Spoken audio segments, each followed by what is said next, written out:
આવડો વિશ્વાસ બીજું કોણ આપે?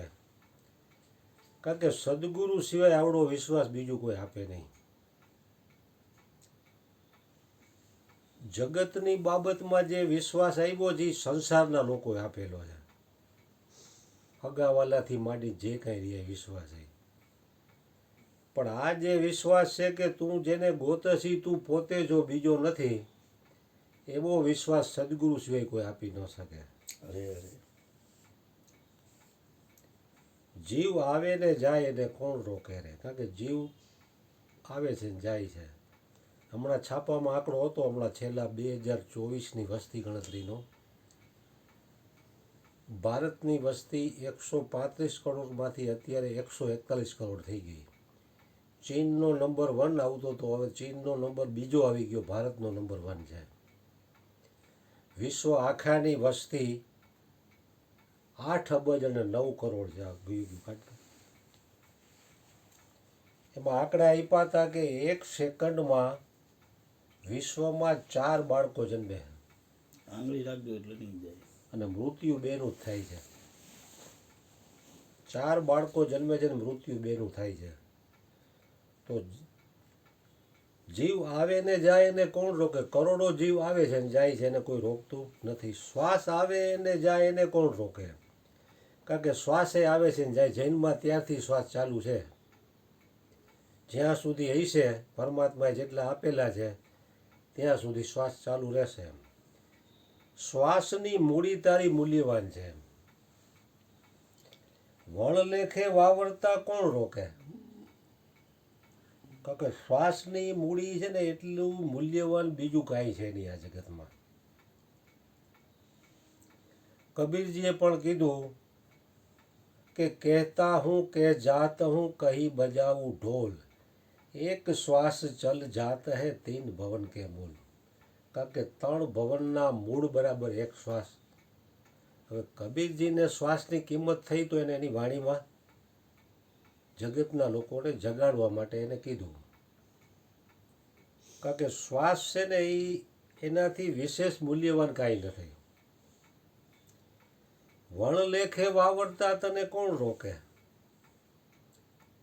હવે આમ જોઈ તો આપણે આખો દિવસનો વિચાર કરી તો આપણા શ્વાસ કેટલા વણલેખે વ્યા જાય બિનજરૂરી.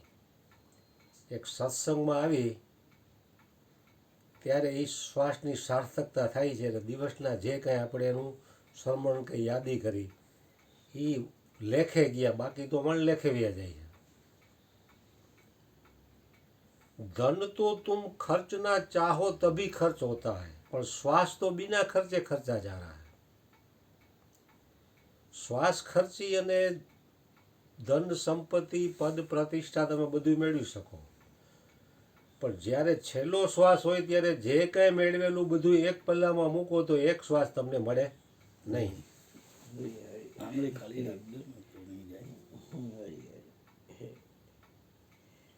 આંગળી રાખવી બંધ થઈ જાય ને. આંગળી રાખજો એટલે ચાલુ રહે. શ્વાસની મૂડી તારી મૂલ્યવાન છે. વણલેખે વાવરતા તને કોણ રોકે રે? વ્યર્થમાં તમારે વાપરી નાખવી તો આમાં કોઈ રોકે નહીં. અમૃતનો કુંભ તારી નાભીમાં ભર્યો, ઢોળાઈ ધૂળમાં તને કોણ ટોકે રે? હવે અમૃતનો કુંભ જે નાભીમાં ભર્યો છે, ઢોળાઈ ધૂળમાં તને કોણ રોકે રે? કારણ કે મનુષ્ય જન્મ છે ને એ જ અમૃતનો કુંભ છે. આમ જોવો તો ધૂળમાં ઢોળાઈ તને કોણ ટોકે રે? કારણ કે સંસારના લોકો તમને ટોકશે નહીં. વ્યર્થમાં સમય ખર્ચી નાખશો તો સંસારના લોકો તમને ટોકશે નહીં. પણ જેને શ્વાસની કિંમત થઈ છે એવા મહાપુરુષોના સંગમાં જાવ તો એ તમને ટોકે કે આ તું ક્યાં હેલો જાશ એમ. બાપુ કહે ને કે તમે અહીંયા આવો એટલે હું તમને ટોચું, પણ તમારી ઘરે હું તમને ટોચવા ન આવું. આ તો તમે અહીંયા ટોચાવા આવો છો એટલે હું તમને ટોચું.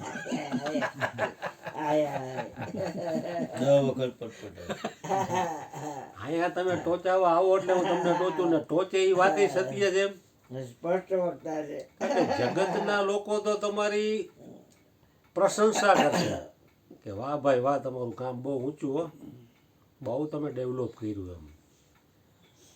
તો એ શ્વાસ તો દોડમાં જ જાય છે આપણા, એ ટોકતા નથી, ઉલટાનું એને સમર્થન આપે છે તમારું કામ બહુ સારું એમ. કારણ કે મહાપુરુષો જે છે, જેને એક એક શ્વાસની કિંમત થઈ છે, કે શ્વાસની મૂડી તારી મૂલ્યવાન છે, વણલેખે વાવરતા કોણ રોકે? કારણ કે વણલેખે વાવરતા તો સંતો મહાપુરુષો તમને રોકે કે તું આ ક્યાં ગેલાના માર્ગે હેલો જશે, થોડોક સમય આના માટે કાઢ એમ. કારણ કે જેને શ્વાસની કિંમત થઈ છે, જે મહાપુરુષો શ્વાસે શ્વાસે સ્મરણ કરે છે, એક શ્વાસ પણ ખાલી જવા દેતા નથી, જેને શ્વાસની કિંમત થઈ છે, એ તમને ટોકે ખારું તું આ ઘીલાને માર્ગે હેલો જશે એમ. જગતના લોકો તો તમારી પ્રશંસા કરશે કે આ તમે બહુ કરો છો, બરોબર જ કરો છો એમ. પરાની વાણી તારા પેટમાંથી બોલે, એને વિવેકની ભાષા બીજું કોણ શીખવાડે? પરાની વાણી તારા પેટમાંથી બોલે. પરા પશ્યંતી, મધ્યમાં ને વેખરી, 4 પ્રકારની વાણી છે એમ. પરાની વાણી પેટમાંથી એટલે શરીરમાંથી જ બોલે છે. એને વિવેકની ભાષા બીજું કોણ શીખડાવે? કે પરાની વાણી પેટમાંથી બોલે છે તો તું જે કાંઈ બોલી વિવેકથી બોલે એમ, અવિવેકથી નહીં એમ.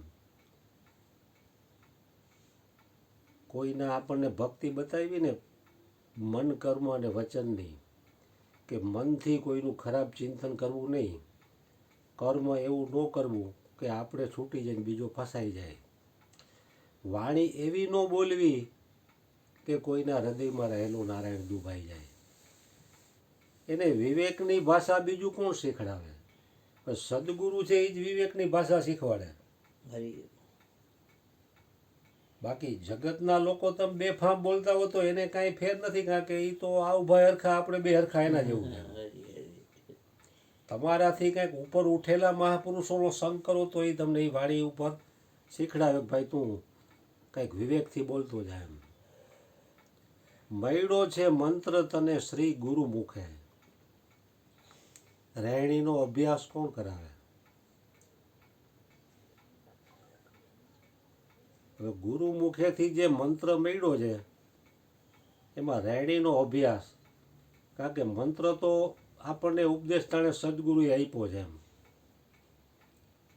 પણ રહેણીનો અભ્યાસ કોણ કરાવે? રહેણીનો અભ્યાસ કરાવવા માટે પણ સત્સંગની જરૂર છે. જો એનો સત્સંગનો અભ્યાસ નહીં હોય તો રહેણીનો અભ્યાસ નહીં થાય એમ. કારણ કે જેને રહેણી છે એ જ મુખ્ય વસ્તુ છે એમ. ગંગા સતીએ પણ કીધું ને કે કહેવાનું હતું એ તમને કહી દીધું પાનભાઈ, હવે હેતે સજો તમે રહેણીના હથિયાર. એટલે રહેણી છે એ શ્રેષ્ઠ છે એમ. એક બીજી વાણીમાં કીધું કે કથે સુને કછું કામ નહીં આવે, ગ્રહે સો ઉતરે પારા. એટલે શરૂઆતમાં સાંભળવાનું બોલવાનું જરૂરી છે, પણ ધીરે ધીરે ધીરે ધીરે રહેણીનો અભ્યાસ કરવો પડશે એમ. મયડો છે મંત્ર તને શ્રી ગુરુ મુખે, રહેણીનો અભ્યાસ કોણ કરાવે? એટલે જે રહેણીવાન મહાપુરુષો જે છે એનો તમે સંગ કરો, એનો સત્સંગ સાંભળો તો એનો અભ્યાસ વધતા વધતા તમારામાં પણ રહેણીનો અભ્યાસ આવે એમ. રોટીમાં રામને નામમાં ઉપાસના, રહેણીના દવે દેવે તને કોણ રમાડે? કારણ કે રોટીમાં રામ અને નામમાં ઉપાસના કીધી. ભગવાન કહે ને કે ટુકડો અહીંયા નારાયણ ઢુકડો, રામમાં રામ, રોટીમાં રામ ને નામમાં ઉપાસના, રહેણીના દવે તને કોણ રમાડે? દાવે દાવે આમાં દવે લખ્યું છે, દાવે. દાવે આવે શબ્દ. રહેણીના દાવે તને કોણ રમાડે?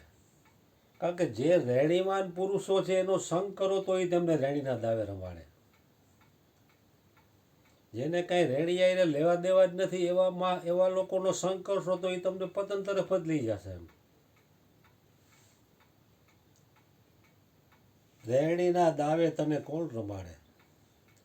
નામ વચનનો મહિમા છે મોટો, સુરતાના દોરે તને કોણ ચડાવે?